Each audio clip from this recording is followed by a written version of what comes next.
Hi there, thanks for stopping by. This is Hamza Zawali from Name Your Career for another live show. Now, I have received quite a few questions from different people, followers and various members of the group.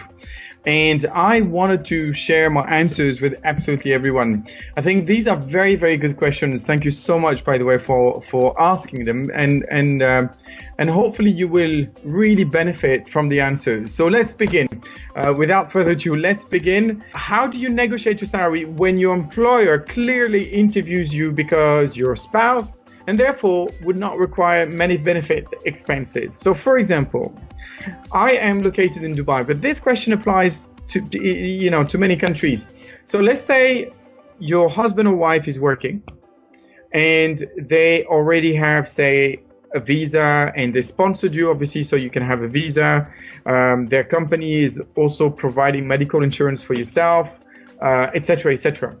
And an employer is approaching you because all of these costs have been taken care of by, another company, your spouse company. So how do you handle this? Well, the most important thing is to not play this game. The most important thing is to not play this game. Don't play this game, period.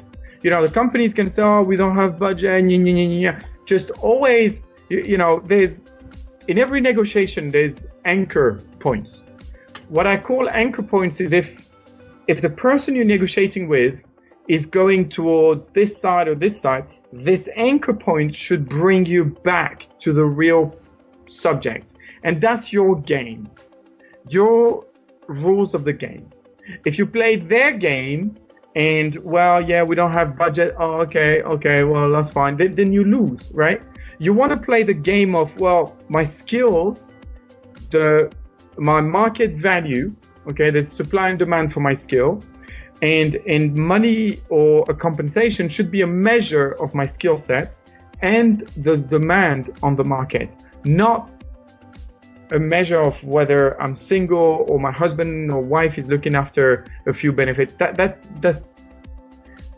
I would say that's the wrong approach to have it. Even if they want to have this approach with you, don't allow this game to be played on you. Don't.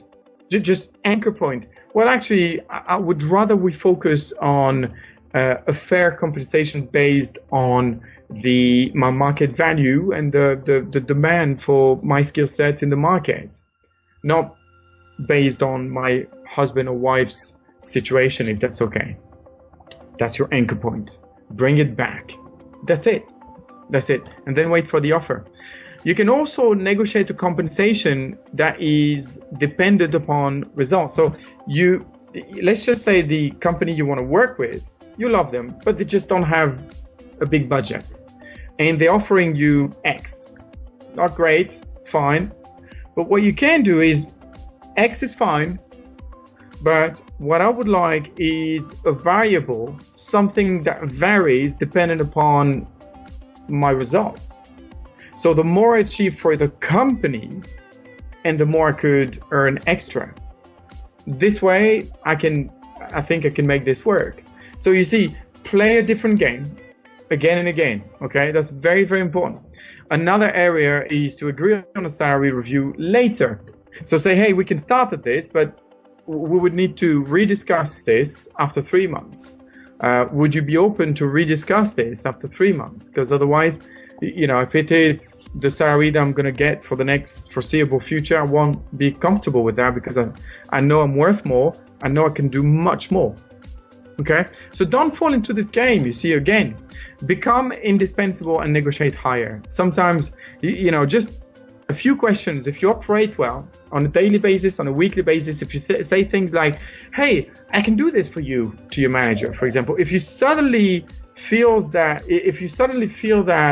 your manager is doing, less and less work, he's relying on you much more, you are going to become indispensable.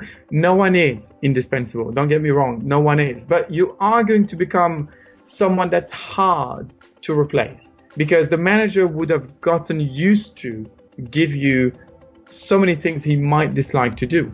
Okay, so that's a very, very good, strong position to be in to negotiate a higher salary. So play a different game. That's my answer to you. Don't negotiate the salary based on their perspective, based on their need. No. The common ground between you is the market. That's it. Okay, so stick to that, and then find arrangements between what he can do and what you want. Okay, if you have more questions, don't hesitate. Please don't hesitate. You can send me an email. You can find me on Facebook under the group Name Your Career. On Name Your Career, we actually have live shows every single week. So join my group on Name Your Career. You can also go to nameyourcareer.com for my website, where you'll find tons of videos. I have a YouTube channel where you should really subscribe, because I'm just going to keep on answering questions. I'm just going to keep on giving and giving and giving, because I love it. Okay, so hopefully you will benefit from there, from these advice and tips. Yalla, until next time, thank you so much one more time. And I wish you the very, very best, and hope to catch up with you very soon. And don't hesitate, if you have any questions or anything, don't hesitate at all, and please leave a comment, because that actually motivates me when I see the contribution, the impact that I'm creating on people's lives. That actually motivates me to do these free videos. Yalla, I hope you enjoyed it, and see you next time. Bye bye.